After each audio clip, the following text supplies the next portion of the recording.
امید کرتے ہیں کہ بچوں آپ سب خیریت سے ہوں گے۔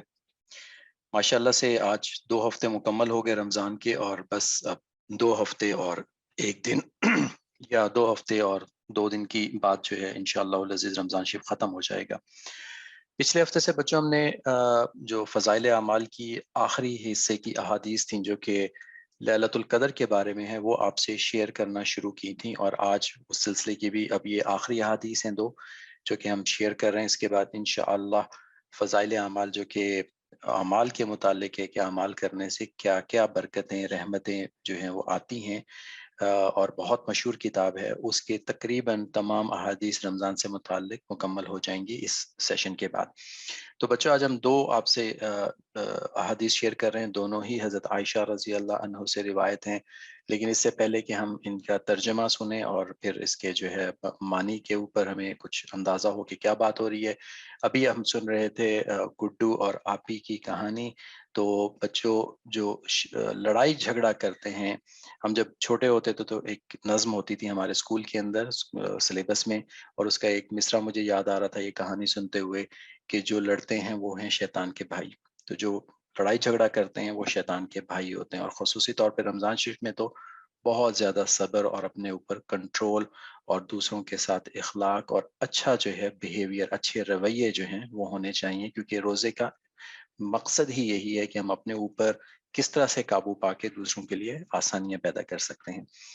اب آتے ہیں بچوں یہ 2 احادیث مبارکہ کی طرف جو کہ آخری عشرے سے مراد ہوتا ہے 10 دن، یعنی کہ آخری 10 دن جو رمضان شریف کے ہیں ان کے متعلق ہیں، اور یہ دونوں حضرت عائشہ رضی اللہ عنہ سے روایت ہیں۔ اس میں وہ فرماتی ہیں کہ رسول پاک صلی اللہ علیہ وسلم نے فرمایا کہ شب قدر کو رمضان کے آخری 10 راتوں میں سے طاق راتوں میں تلاش کرو۔ طاق کہتے ہیں بچوں جو کہ آڈ نمبرز ہوتے ہیں، جیسے 21، 23، 25، 27، 29، 21، 23، 25، 27، 29۔ اور یہاں پہ ہم آپ کو یہ بھی بتاتے چلیں کہ کچھ اور روایات میں آخری 10 دن پورے کے پورے 10 راتیں جو ہیں ان میں شب قدر کو تلاش کرنے کا بھی آیا ہے۔ دوسری روایت یہ ہے کہ جو حضرت عائشہ رضی اللہ عنہ فرماتی ہیں کہ اے اللہ کے رسول، اگر میں شب قدر کو پالوں تو کون سی دعا کروں؟ تو آپ صلی اللہ علیہ وسلم نے فرمایا کہ یہ دعا کرنا، اللہم انک عفو تحب العفو فاعف عنی، اے اللہ تو معاف کرنے والا ہے، معافی کو پسند کرتا ہے، لہٰذا مجھے معاف کر دے۔ اب بچوں ان کے ذرا مزید جو ہے وہ سنتے ہیں کہ اس میں کیا بات ہوئی ہے۔ پہلی بات تو یہ ہے کہ شب قدر کو رمضان کے آخری 10 راتوں میں، یہ 10 کی 10 راتیں بھی ہو سکتی ہیں، اور خصوصی طور پہ پھر طاق راتوں میں تلاش کریں جو کہ 21، 23، 25، 27 اور 29 کی رات ہے۔ اور اس کے بعد اس میں جو دعا بہت زیادہ مانگنی ہے وہ دوبارہ ہم پڑھ دیتے ہیں آپ کے لیے، اللہم انک عفو تحب العفو فاعف عنی۔ فاعف عنا بھی ہے جو کہ ہم اگر آپ سب کے لیے مانگ رہے ہیں اور اپنے لیے مانگ رہے ہیں تو فاعف عنی کہ اللہ تو معاف کرنے والا ہے، معافی کو پسند کرتا ہے، لہٰذا مجھے معاف کر دیں۔ دیکھیں بچوں، بہت جس چیز کی اہمیت کا اندازہ دلوایا گیا وہ ہے گناہوں کی معافی، اور یہ مہینہ انسان کو بالکل پاک صاف کر دیتا ہے۔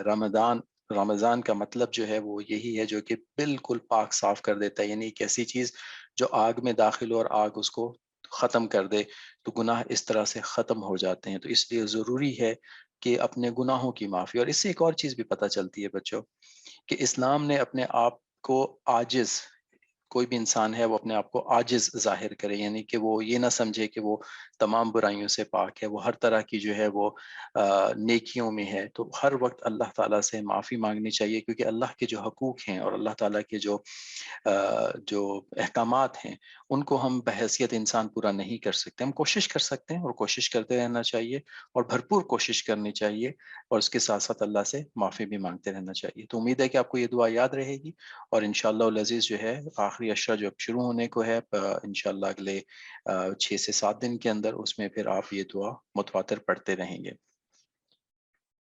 اس کے بعد بچوں دعا جو رمضان شریف کی ہے ایک دفعہ اس کو برکت کے لیے ایک ساتھ پڑھ لیتے ہیں، اور اس کا ترجمہ یاد رہ جائے یا اس کی عربی یاد رہ جائے تو یہ پڑھتے رہا کیجئے، اللہم سلمنی من رمضان، اے اللہ رمضان کو ہمارے لیے سلامتی فرما دے، وسلم رمضان علی، اور رمضان کو ہمارے لیے سلامتی والا فرما دے، وتسلمہ منی متقبلا، اور اے اللہ اس میں مجھ سے ایسے اعمال لے لے جو کہ آپ کے ہاں مقبول ہوں۔ تو اللہ تعالیٰ رمضان شریف کو ہمارے لیے آسان فرما دے، باقی جو دن رہ گئے، آلموسٹ آدھا رمضان رہ گیا، اللہ تعالیٰ جو ہے اس کو بہت زیادہ ہمیں اس کے اندر نیک اعمال کرنے کی اور آسانی کے ساتھ اور سہولت کے ساتھ اعمال کرنے والا بنا دے، اور ان اعمال پہ جو ہے کو قبول بھی فرما لے، ایسے اعمال ہوں جو کہ اللہ کی ہاں بہت زیادہ پسندیدہ ہوں۔ وہ کیا ہیں وہ ہم آپ کو بتاتے رہتے ہیں کہ وہ کون سے اعمال ہیں۔ اسی سلسلے میں جو ہے وہ رمضان کی ترتیب ہم آپ سے شیئر کر رہے ہیں کہ سورہ یاسین اور عشاء، فجر کے بعد سورہ یاسین پڑھنی ہے، عشاء کے بعد سورہ ملک کی تلاوت کرنی ہے، افطاری سے 10 منٹ پہلے فارغ ہو کر دعاؤں میں مشغول ہو جائیں، اور ٹی وی کو خصوصی طور پہ اور اسکرین ٹائم جو ہے اس کو چھوڑ دیں۔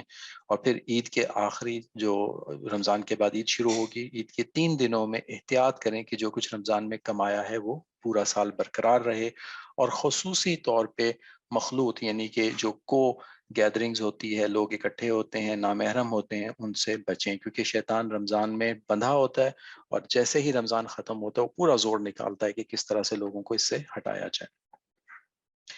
انشاءاللہ امید ہے کہ آپ بچوں قرآن پاک پڑھ رہے ہوں گے، کم از کم 2 سپارے، اور اب چونکہ دن کم رہ گئے ہیں تو اس کی طرف بھرپور توجہ دیں، اسکرین ٹائم سے بچیں، باقی جو ہے آپ کی دلچسپیاں ہیں ان سے توجہ ہٹا کے مسلسل اب قرآن پاک کے اوپر لگا دیں۔ 2 ہی ہفتے ہیں، اور 2 ہفتے میں ہم جتنا قرآن پاک پڑھ سکیں، درود شریف کی کثرت کیجئے، استغفار کی، تیسرے کلمے کی اور کلمہ طیبہ کی کثرت کیجئے، مناجات مقبول کی ایک منزل ضرور پڑھیں، یہ وہ مقبول دعائیں ہیں جو کہ جس کی کتاب بھی مل جاتی ہے اور جو کہ اپلیکیشن بھی ہے، اس کو لازماً جو ہے اپنا ورد میں اس کا حصہ بنا لیں، دعائیں خصوصی طور پہ کریں، اور اس کے علاوہ چلتے پھرتے اذکار جتنا کر سکتے ہیں اور دعائیں جتنی کر سکتے ہیں، آپ کے جتنے معاملات ہیں جہاں پہ آپ پریشان ہیں یا جو آپ کی اچھی خواہشات ہیں، نیک خواہشات ہیں، وہ اللہ تعالیٰ سے خوب از خوب مانگیے، اور اپنے قبول ہونے کی اور اپنے نیک ہونے کی اور ہدایت یافتہ ہونے کی دعائیں لازماً مانگیے۔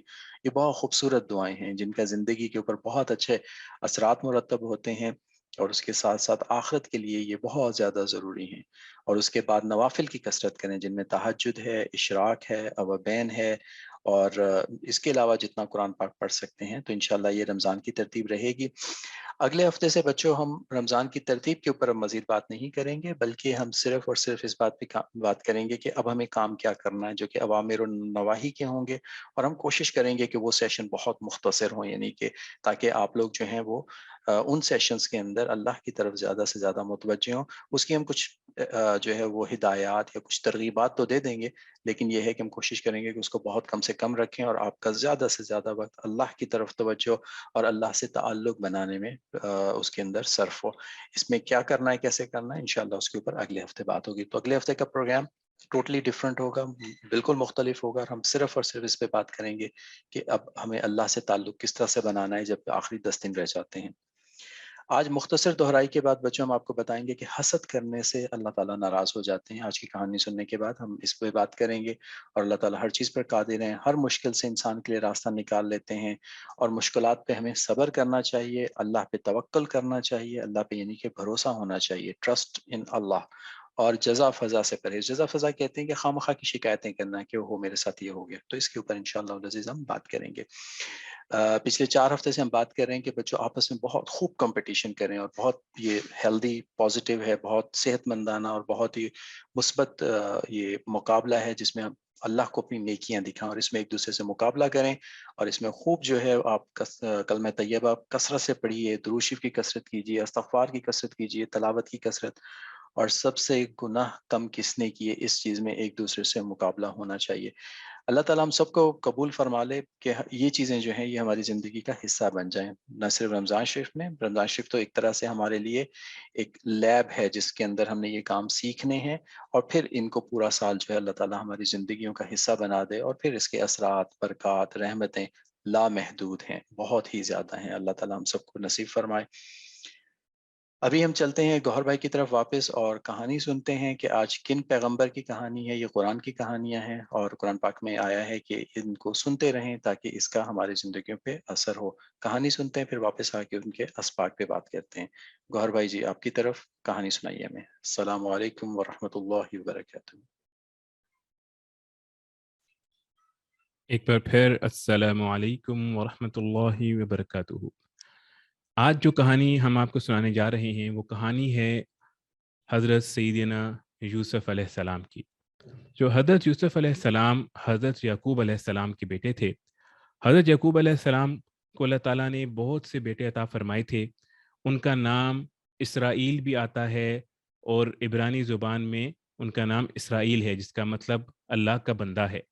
ان کی 2 بیویاں تھیں. اللہ تعالیٰ نے ان کو 12 بیٹے عطا فرمائے تھے. ایک بیوی سے ان کو 10 بیٹے عطا فرمائے تھے اور ایک بیوی سے 2 بیٹے عطا فرمائے تھے. ان جو 2 بیٹے تھے ان میں سے ایک کا نام یوسف علیہ السلام تھا اور ایک حضرت بنیامین علیہ السلام تھے. یوسف اور بنیامین علیہ السلام چھوٹے تھے، باقی بیٹے بڑے تھے. حضرت یوسف علیہ السلام بچپن سے ہی بہت پیارے تھے، بہت خوبصورت تھے. اللہ تعالیٰ نے ان کو بہت حسن عطا فرمایا تھا اور حضرت یعقوب علیہ السلام حضرت یوسف علیہ السلام سے بہت زیادہ پیار کرتے تھے.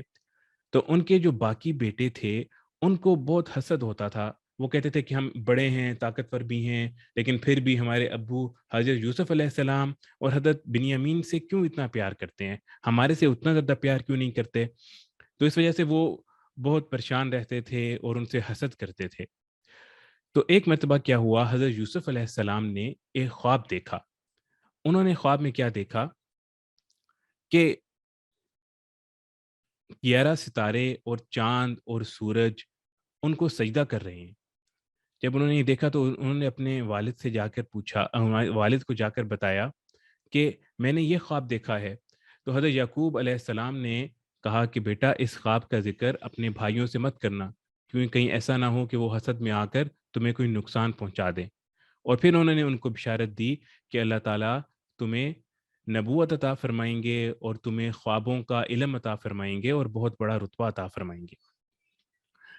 اس کے بعد ایک مرتبہ کیا ہوا کہ حضرت یوسف علیہ السلام کے جو بھائی تھے، جو 10 بھائی تھے، انہوں نے ایک پلان بنایا. انہوں نے کہا کہ ہم ایسا کرتے ہیں کہ یوسف علیہ السلام کو کسی طریقے سے قتل کر دیتے ہیں. اس طرح ہم اپنے والد کی توجہ حاصل کر لیں گے، ہمارے والد پر ہمارا خیال رکھا کریں گے. تو انہوں نے ان میں سے ایک نے کہا کہ نہیں، ایسا نہیں کرتے، قتل نہیں کرتے، بلکہ ان کو کسی کنویں وغیرہ میں ڈال دیتے ہیں، قتل نہیں کرتے. تو انہوں نے ایک پلان بنایا. پلان بنا کے وہ اپنے والد حضرت یعقوب علیہ السلام کے پاس گئے. انہوں نے کہا کہ آپ حضرت یوسف علیہ السلام کو ہمارے ساتھ باہر کھیلنے کے لیے جنگل کے اندر کیوں نہیں بھیجتے؟ آپ ہمارے ساتھ ان کو بھیجیں، ہم ان کا خیال کریں گے، ان کو کھلائیں گے، پھل وغیرہ کھائیں گے، یہ کھیلیں گے، تو یہ بھی خوش ہو جائیں گے بہت. تو حضرت یعقوب علیہ السلام نے کہا کہ نہیں، مجھے ڈر ہے کہ کہیں یوسف علیہ السلام کو کوئی نقصان نہ پہنچ جائے، اس لیے میں ان کو نہیں بھیجتا. لیکن ان کے جو بیٹے تھے انہوں نے کہا کہ اگر یوسف علیہ السلام کو ہمارے ہوتے ہوئے نقصان پہنچ جائے، یہ تو بڑی عجیب بات ہے. ہم تو اتنے طاقتور ہیں، ہم 10 لوگ ہیں اور اللہ تعالیٰ نے ہمیں اتنی طاقت دی ہے، اس کے باوجود اگر یوسف علیہ السلام کو کوئی نقصان پہنچ جائے تو یہ تو نہیں ہو سکتا، یعنی پھر ہماری طاقت کس کام کی. انہوں نے بہت زیادہ ضد کی. تو پھر حضرت یعقوب علیہ السلام نے ان کو حضرت یوسف علیہ السلام کو ساتھ لے جانے کی اجازت دے دی، لیکن حضرت بنیامین علیہ السلام کو ساتھ نہیں بھیجا، ان کو اپنے پاس ہی رکھا. جب وہ 10 بھائی حضرت یوسف علیہ السلام کو لے کر جنگل میں گئے تو وہاں پہ انہوں نے حضرت یوسف علیہ السلام کو ایک کنویں کے اندر ڈال دیا اور اس کنویں میں ان کی قمیض اتار لی. قمیض اتار کے اس کے اوپر کسی جانور کا انہوں نے خون لگا دیا.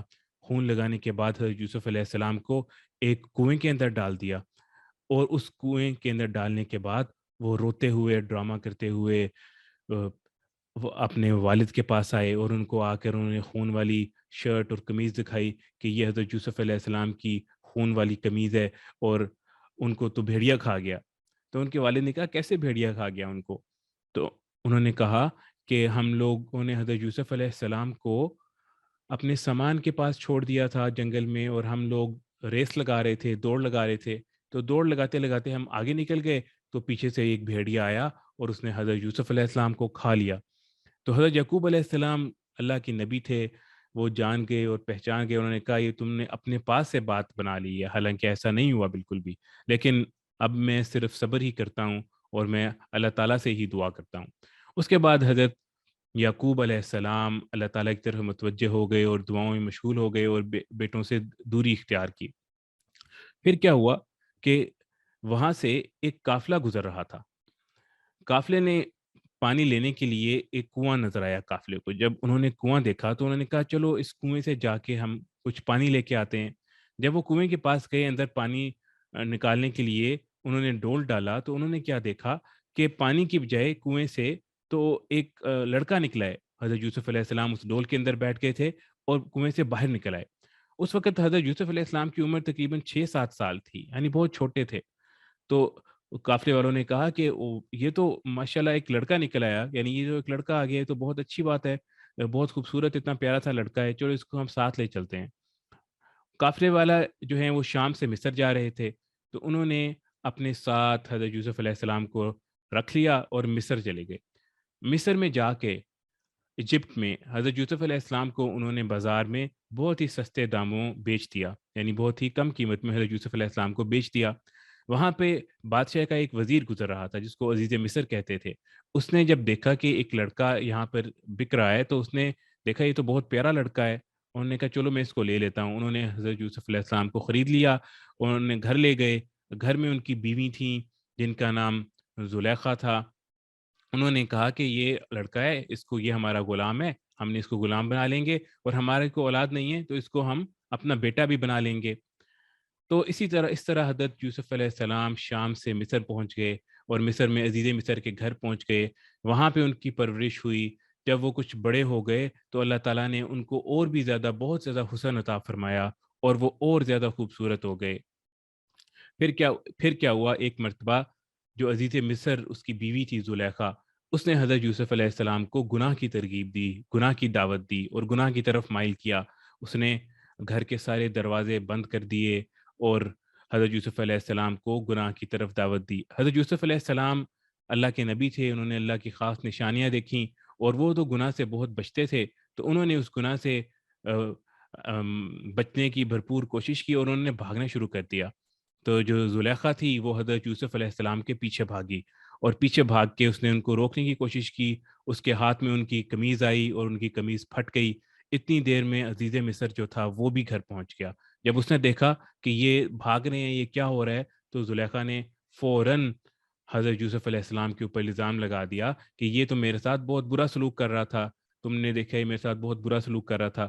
اس کے اوپر حضرت یوسف علیہ السلام نے کہا کہ ایسا نہیں ہے، بلکہ یہ میرے ساتھ غلط سلوک کرنے کی کوشش کر رہی تھی اور مجھے گناہ کی طرف دعوت دے رہی تھی. تو اس کے بعد ان کے درمیان ایک فیصلہ کرنے والے نے فیصلہ کیا کہ یہ دیکھا جائے گا کہ اب جو کرتا ہے وہ کہاں سے پھٹا ہے، آگے سے پھٹا ہے یا پیچھے سے پھٹا ہے. اگر کرتا آگے سے پھٹا ہے تو اس کا مطلب ہے کہ قصور حضرت یوسف علیہ السلام کا ہے، اور اگر کرتا پیچھے سے پھٹا ہے تو اس کا مطلب ہے کہ قصور زلیخا کا ہے. تو پھر انہوں نے دیکھا تو کرتا جو ہے وہ پیچھے سے پھٹا ہوا تھا. تو عزیز مصر نے زلیخا کو کہا کہ یہ تمہارا ہی قصور ہے، تم ہی حضرت یوسف علیہ السلام کو ورگلا رہی تھی اور گناہ کی طرف مائل ہو رہی تھی، تم معافی مانگو، اپنے گناہ کی توبہ کرو. تو بچوں، یہاں تک حضرت یوسف علیہ السلام کی کہانی کا ایک حصہ تھا. اس کا باقی حصہ انشاءاللہ ہم آپ کو اپنے اگلے سیشنز کے اندر سنائیں گے. اس کو یہاں پر ہم ختم کرتے ہیں. اب میں ریکویسٹ کرتا ہوں عامر جواد صاحب سے کہ وہ آئیں اور ہمیں بتائیں کہ اس سے ہمیں کیا اسباق ملتے ہیں. السلام علیکم ورحمۃ اللہ وبرکاتہ.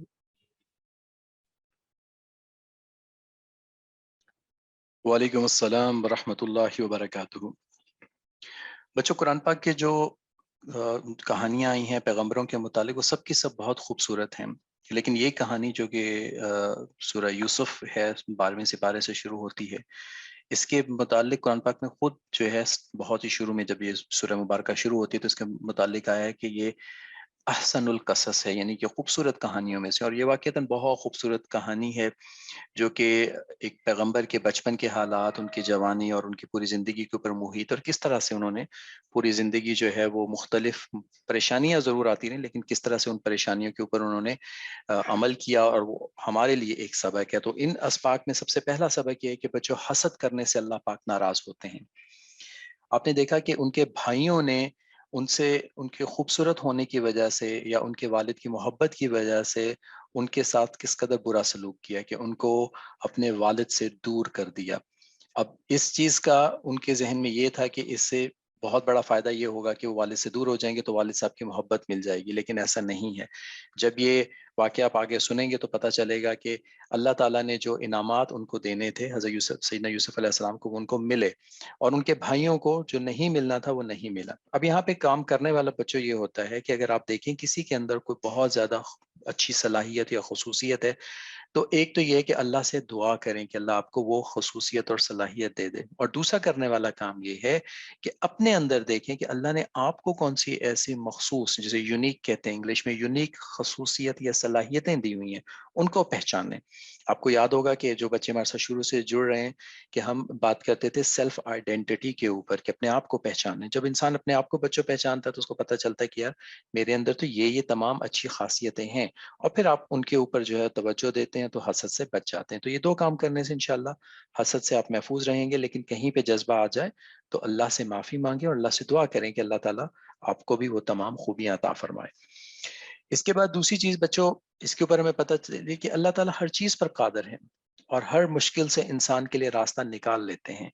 آپ نے دیکھا کہ بھائیوں نے حضرت یوسف علیہ السلام کو ایک اندھے کنویں، اندھا کنواں وہ کہتے ہیں جس میں پانی نہیں ہوتا، تو ایک اندھے کنویں کے اندر ڈال دیا، اور وہ ایک سنسان سا علاقہ تھا، یہ تھا کہ وہ یہاں سے اب نہیں نکل سکیں گے، اور ان کے ساتھ جو ہوتا ہے ہوتا رہے، لیکن اللہ تعالیٰ نے اس کنویں میں سے ان کو نکالا۔ اور پھر ابھی یہ کہانی جب آگے بڑھے گی تو ہم سنیں گے کہ اور کیا مشکلات آئیں، اور ان کے اوپر سیدنا یوسف علیہ السلام کا عمل کیا تھا، اور پھر اللہ تعالیٰ نے ان کو ان تمام مصیبتوں سے کس طرح سے نجات دی، جو کہ دوسرے حصے میں انشاءاللہ آئے گا۔ اس کے بعد بچوں تیسری بات ہمیں یہاں پہ پتہ چلی کہ مشکلات اگر آ جاتی ہیں تو اس کے اوپر صبر کرنا چاہیے، اس کے اوپر جو ہے وہ اللہ کے اوپر توکل کر لینا چاہیے کہ اللہ تعالیٰ میرے معاملات جو ہیں وہ سنبھال لیں گے۔ اور جزا و فضا، یہ دو الفاظ ہیں جن کا مطلب ہوتا ہے کہ خواہ کی شکایت، شکوہ یہ نہیں کرنا چاہیے، اور اگر کوئی بہت زیادہ شکوہ بھی ہو تو وہ اللہ سے ہونا چاہیے، یعنی کہ اللہ کے حضور اپنی جو ہے مشکل کو پیش کرنا چاہیے، جو کہ اگین جو دوسرا سیشن آئے گا اس میں ہم سنیں گے، یہ دعا بھی ہے سیدنا یعقوب علیہ السلام کی، کہ اس کے اوپر جو ہے وہ اللہ تعالیٰ سے اپنی مشکلات بیان کرتے رہے، لیکن جزا و فضا سے سیدنا یوسف علیہ السلام، سیدنا یعقوب علیہ السلام دونوں نے جو ہے بہت زیادہ اس کے اوپر جو ہے وہ پرہیز کیا، بچے رہے، اور اللہ کے اوپر توکل کیے رکھا انہوں نے۔ اللہ کے اوپر توکل کے اوپر بچوں ہم آپ کو ایک چھوٹی سی جو ہے وہ قرآن پاک کی ایک اور آیت بھی آپ سے شیئر کرتے ہیں۔